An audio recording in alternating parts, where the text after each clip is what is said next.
Kafein adalah sebuah zat stimulan. Zat stimulan adalah zat yang bekerja pada sistem syaraf pusat. Zat ini akan merangsang kerja jantung, kerja otak, dan pernafasan. Maka akan adanya pelebaran pembuluh darah. Lalu aliran darah ke jantung dan ke otak itu akan meningkat. Dan otak akan memerintahkan kelenjar untuk mengeluarkan hormon stres, yaitu adrenalin dan kortisol. Maka mengkonsumsi kafein akan membuat kita lebih energik, bergairah, dan fokus. Efek kafein akan terasa 4-6 jam. Karena mengkonsumsi kafein bisa membuat kita fokus, maka kafein bagus untuk mencegah atau menghambat pikun, peradangan otak, penyusutan otak. Artinya bagus untuk fungsi otak. Karena kafein juga membuat kita berenergi, maka bisa dipakai untuk meningkatkan performa kita di dalam berolahraga ataupun beraktivitas. Kafein menekan nafsu makan kita, maka kafein cocok dipakai untuk orang yang sedang ingin mempertahankan berat badan yang ideal. Karena mengkonsumsi kafein bisa memperlebar pembuluh darah, maka sirkulasi darah ke otak dan ke jantung menjadi meningkat. Maka itulah kafein bisa menghilangkan pusing karena lelah dan mengembalikan mood. Bisa lebih bergairah dan fokus untuk menyelesaikan tugas-tugas, apalagi yang berkaitan dengan penelitian. Efek negatifnya sekarang, karena rasa-rasa dan efek-efek dari kafein yang menyenangkan, maka kita menjadi tercandu-candu. Harus saja ngopi, nggak bisa enggak, nanti jadi gelisah, marah-marah, bad mood. Kalau kafein dikonsumsinya berlebihan, maka jantung kita bisa berdebar, gairah berlebihan, tremor. Tidak cocok untuk orang yang insomnia, karena tidak akan memulihkan insomnianya, tapi malah memperkuat.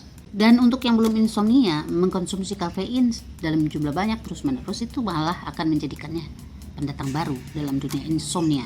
Kemampuan menyerap kalsium menjadi berkurang, maka bisa beresiko osteoporosis. Mengkonsumsi kafein bisa membuat pembuluh darah melebar, membuat sirkulasi darah ke otak dan ke jantung meningkat.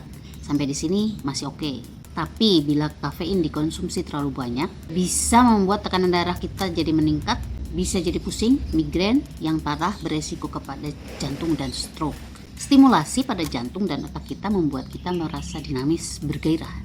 Tapi sebuah kinerja yang distimulasi artinya dipaksa untuk bekerja lebih, itu akan menyedot energi kita.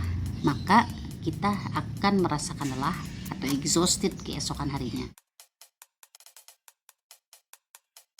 Jumlah aman untuk mengkonsumsi kafein bagi pria itu sekitar 400 mg dan untuk wanita 200 mg. Jangan lebih. Nah, supaya jumlah kafein yang masuk ke dalam tubuh kita itu tidak melebihi jumlah maksimal, maka kita harus tahu makanan atau minuman apa saja yang mengandung kafein, karena kafein itu memang identik dengan kopi, tapi ada juga di dalam makanan, minuman, dan obat-obatan.